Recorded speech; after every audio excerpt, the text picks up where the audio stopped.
I think there's a combination of detail. He's been here for a while. He's seen really good players and how they prepare off the field. He's smart enough to improve. I think he takes the coaching from myself, but also veteran players who've helped him, I think, along the way, and opportunity. Why hasn't a number 2 receiver evolved this season? What is holding that part of the offense back? I think we got 2. I think Taz and Darius both. I think they both deserve to play, so they play. I think if one of them had to play more plays, they could. That's not really an indictment on one of them as much as it is, hey, they both deserve to play, so they play. So I would say we have a number 2 receiver. But what do you measure? What do you measure a receiver? How do you measure how they're doing out there? Just assignment-wise, I mean, every play's got an assignment, a specific assignment that you either do or you don't. Productivity, right? When you have an opportunity to make a play, do you make more than you don't?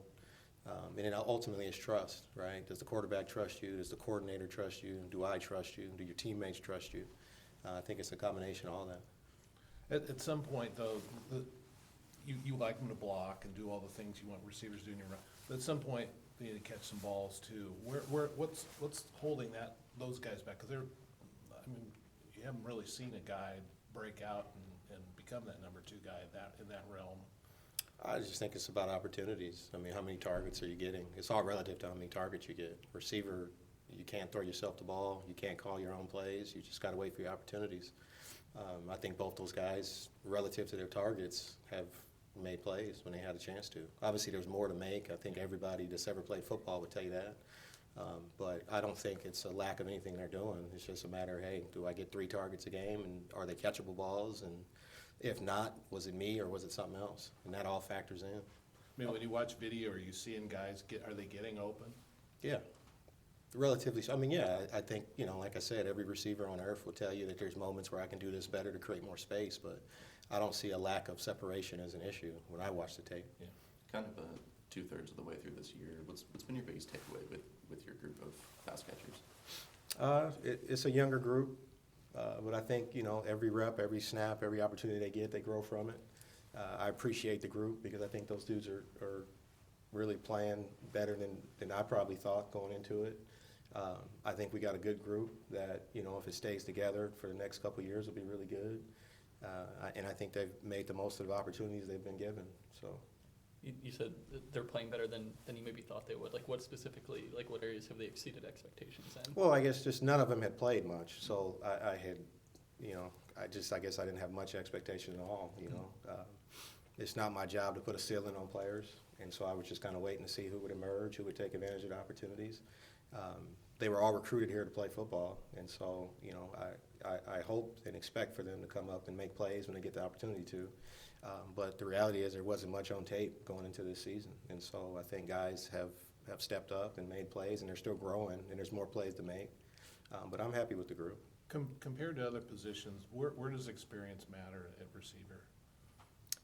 Well, I think it matters at every position. I don't know that there's a position on the football field that experience doesn't help you. I just think the speed of the game, just confidence. You tell a freshman something, you tell a senior something, they hear it differently. And why that is, I don't know, right? It's just like parenting. You tell your older kids something, they hear it a little different than the younger kids. But I think experience is a calming factor for players. I just think that's in general in life, right? I'm a better coach 20 years into it than I was 20 years ago, and I think that's solely because of experience. I was just curious because it's been said often that cornerbacks and running backs, freshmen, those positions tend to see more freshmen play than others. That's a receiver where I think that's more of a physical thing, right? I think as a lineman, there's some grown man element to that. Yeah. Your fifth-year seniors are bigger, faster, stronger human beings than your 18-year-olds coming into high school. Whereas receivers, skill players, it's less the physical part of it. Speed is speed. You're playing wider. You're not in the trenches. So I do think there's an element, but I think that's more physical than anything. Yeah. In terms of this season's development and future trajectory, if you had to buy stock in one guy in your room, who would that be right now? I think all the young guys, like Taz is a redshirt freshman. I think he's got a high ceiling. I think Trent Walker on paper has got one, but I think he could maybe have two because he missed a year. I think he's going to get better and better. I think all those young guys. I mean, I don't know. I feel good about all those guys. To pick one over the other, who knows what that's going to look like in 3 years, to be honest.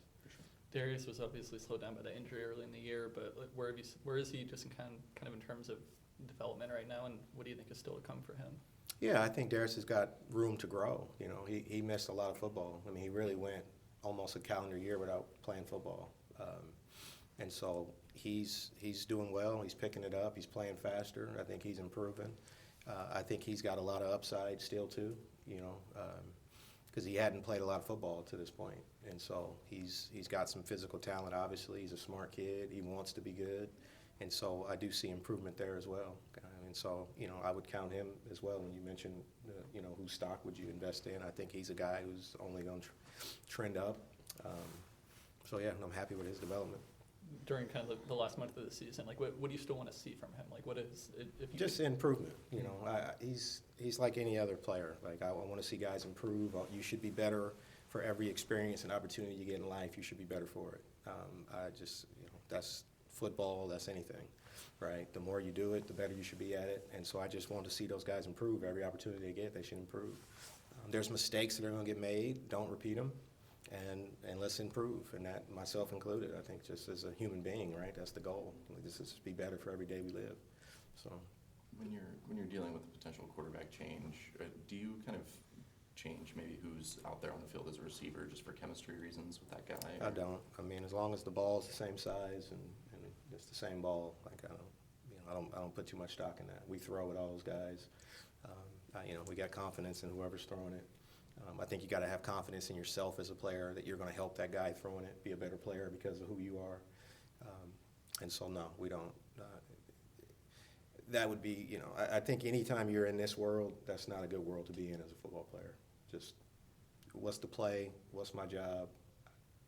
There's the ball. Go catch it. Right. What would you point to if somebody said, why is this group better today than it was, say, 2 months ago? What would you look at and say why they are? I think reps and the awareness to be open to coaching. You know, I think reps, obviously, the more you do something, the better you'll get at it. But I also think you got to be receptive to somebody telling you, hey, that's not the way we want it done. You got to do it this way. Because reps don't matter if you don't take the feedback, good or bad. Yeah. And so I would say it's a combination of that. Guys are getting opportunities, and when they don't do it quite the right way, they're really hungry and seeking some wisdom. You know, hey, why did it not work this way? Or, hey, I saw Isaiah Hodgins do this, you know, when we were watching the tape of it. Why did he do it that way? Because that's not what you said, you know. Because, again, at the end of the day, these guys got to play the game. And so there's one way to do it, but there's a lot of ways to do it and be successful at it. And every receiver is going to have a different style about them. And so it's about finding your style, and I think reps allow you to do that as a receiver. And then ultimately it's confidence, knowing that, hey, this is my style, and this is how I'm going to win, and it's going to be different. Your style is going to be different than my style. But at the end of the day, it's about winning and being, you know, quarterback friendly and playing well. How would you describe Taz's style? I think Taz plays really, really, really hard, right? Like he can run all day. He's an aggressive route runner. I think he's a fairly physical receiver in that he'll catch the ball in traffic. He'll put his body on the line. He's got some speed. To me, he plays almost like he's 6'5", 250. Like the dude, you know, he'll run in traffic. I think he's a really smart player, doesn't repeat a lot of mistakes, cares about the why and the how come when you're installing and teaching plays, which I appreciate. So no, and I think he was a guy who didn't really do anything his first year because he was beat up. He was hurt.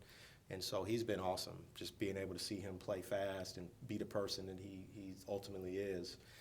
Has been awesome, and he was recruited here because of his skill set, and it sucked last year because nobody saw it. But I'm excited that he's taken steps and becoming the player that we all thought he would be. In a receiver room with, you know, two program veterans in Trent and Jeremiah, and then a guy with a big recruiting profile in Darius, what's it really taken for Taz to get on the field as much as he has this season? Trust, right, and doing your job and doing it well. You know, nobody's playing. This isn't, you know, Little League. Like, we're not putting dudes on the field just to, you know, there's no fifth quarter. Guys earn the opportunities to play. And so he earned his opportunity to play because he was one of the better guys in fall camp. He was consistent. He made a lot of plays.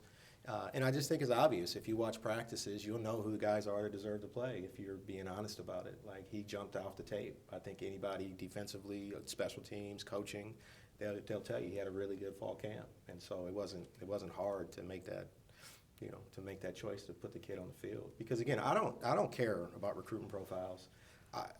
Everybody here was recruited to play here. And once you get here, I don't care what means you got here, whether you were a 5-star recruit, whether you were a walk-on. It doesn't serve me to care about that. It doesn't. When they get in my room, they're all receivers for Oregon State, and I'm going to coach them all the same, and I'm going to coach the 15th guy the same way I coached the first guy. And sometimes when you give the 15th guy that much attention and that opportunity, he becomes the first guy, right? And so, again, it's not my job to put a ceiling on a player. My job is to coach you like I want you to be the best player you can be, and then the rest is on you. And so that's just my philosophy on it, and I don't ever change. And so, I don't care what means they get here. I'm going to coach them all with the expectation that they take to it and become the best players they can be. All right, last question. Maybe getting really into the weeds here, but when you're out on the road recruiting, like, what traits do you look for in a receiver in that sense? That's a good question. Can he catch the ball with his hands? I like multiple sport athletes. I really love basketball players because I think if you can get open on a basketball court, you can get open versus press coverage. You know, I like competitive people. I like people that kind of have a chip on their shoulder for whatever reason, right? I don't care what the chip is, but as long as you got one, when it gets really hard, I know you're not going to quit, right? And I just think that's what I look for in people, right? Do you have something that keeps you coming back every day even when it gets really hard? And so those things would be kind of the traits I look for. And some of that you don't see on the football field. You got to dig deeper. Thanks, Coach. Thanks, Coach.